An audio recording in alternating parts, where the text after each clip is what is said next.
Les gars, je pense que vous allez bien. Aujourd'hui, je compte vous parler d'un autre sujet qui me tient beaucoup à cœur, qui me préoccupe. C'est au fait l'effet de se sentir en retard dans la vie.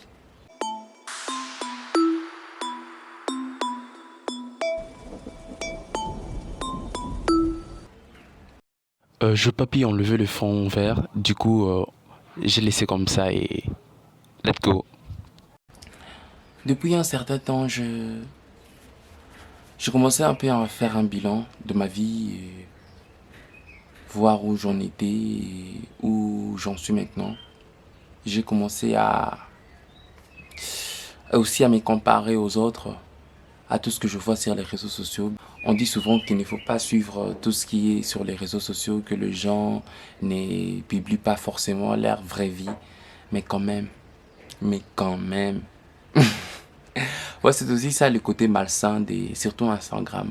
Quand tu vois l'autre, ouais, elle était en Égypte, maintenant elle est au Mexique, et puis elle ira à Paris. Donc maintenant, elle est encore à Paris. Hier, elle était à Casablanca, Marrakech, et puis Dubaï. Et puis tu te regardes toi-même. Peut-être la personne avec qui tu te compares, elle est moins âgée que toi, surtout le problème d'âge. Quand tu vois que l'âge avance et puis tu te sens un tout petit peu en retard. En retard, pas aussi forcément avec les autres, mais en retard aussi avec des ambitions quand tu étais encore ado. Tu te disais, je me disais, non, à cet âge, j'aurai déjà ça, je serai déjà comme ça, je serai, à cet âge, je serai déjà comme ça, j'aurai ça, et puis je serai déjà une telle personne, et puis, bah, ton très temps, tu vas encore fêter un autre anniversaire, et puis t'as pas toujours concrétisé ces ambitions-là, et puis tu te dis, bon, Seigneur. La fois passée, j'ai fait une introspection, et puis je me dis, Seigneur, l'avenir est incertain. Je regarde devant moi et puis apparemment il y a un mur. Il y a un mur.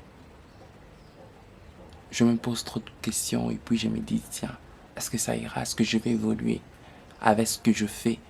Avec ce que je trouvais comme métier de faire dans la vie? Est-ce que quand tu vois les réalités, la conjoncture du pays, on est au Congo, tu te dis, Seigneur. Et puis tu pries. Chaque jour tu pries. Tu hausses le temps.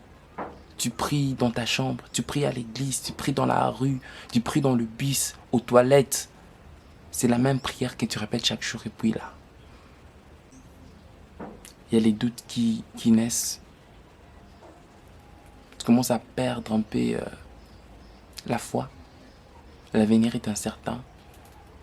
Bon, si je termine mes études, comment est-ce que ça sera? Le futur, c'est comment? La Bible dit, ne vous souciez pas du lendemain, le lendemain aura soin de lui-même. Tu te dis, bah voilà, que je fasse ma vie, que je continue toujours de taffer, de trimer, de peaufiner mes œuvres, puis tu dors, tu te réveilles. Tous les jours se ressemblent. Je ne sais pas si vous ressentez aussi ces sentiments-là d'être en retard dans la vie. Tu regardes les gens avec qui vous avez étudié ensemble, grandi ensemble, tu as l'impression que voilà, tout est rose, quoi. Que ça va, que ça coule comme une rivière. Tout marche comme sur des roulettes. Et puis toi, tu as l'impression de toujours surmonter des obstacles, de toujours... Tu es toujours appelé à faire face à des obstacles, à planir des montagnes. Ton sentier n'est jamais lisse. Tu es toujours appelé à balayer, tu es toujours appelé à écarter tout ce qui t'empêche d'avancer. Et puis tu avances malgré ça, mais tu as l'impression qu'il y a un mur devant. La lumière au bout du tunnel, c'est plutôt un espoir qu'une réalité. Le tunnel est toujours noir. Et puis quand tu vois la pression de la famille, la pression de la société, ouais, tu as déjà un travail, ouais, c'est comment, ouais, nanana, nanana. Mais guys, j'avance à mon rythme, quoi. Que voulez-vous que je fasse? J'avance à mon rythme. Tu peux beau dire ça, mais il y a toujours quelque chose qui te ronge. Il y a toujours quelque chose qui te... Permettez-moi de le dire, mais c'est comme c'est un sentiment d'insignifiance. te demandes comment est-ce que je vais briser ces murs. L'espoir renaît, tu pars à l'église, on te prêche, la prédication, ça te requinque. Les courages encore, et puis tu pries, tu pars taffer. Le lendemain, le jour se ressemble, tu te dis, Seigneur, comment est-ce que ça va marcher?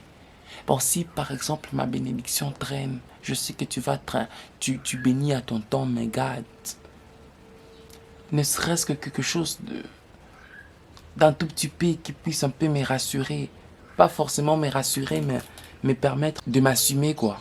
Me permettre de manger, de me vêtir, et puis de boire, de me déplacer. Ne serait-ce que ça. En attendant que la grande bénédiction arrive. Je ne sais pas si vous ressentez ces sentiments-là, d'être en retard dans la vie. Mais malgré tout, malgré ces doutes, il ne faut jamais perdre la foi. Il faut toujours croire en Dieu. Les doutes, ça arrive à tout le monde. Les doutes, les insécurités, les inquiétudes, ça arrive à tout le monde.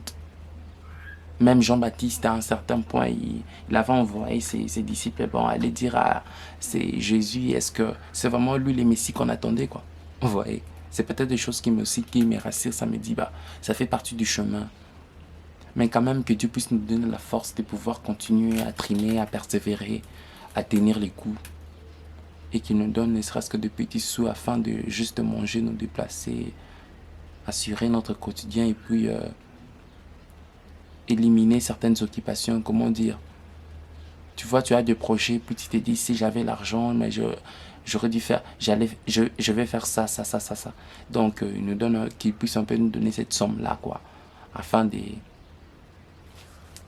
réduire notre to-do list.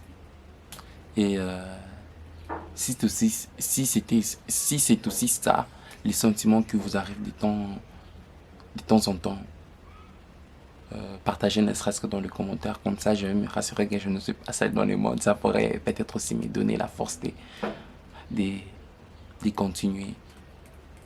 Et je vous invite à vous abonner, à partager, à commenter, à liker si cette vidéo vous a plu.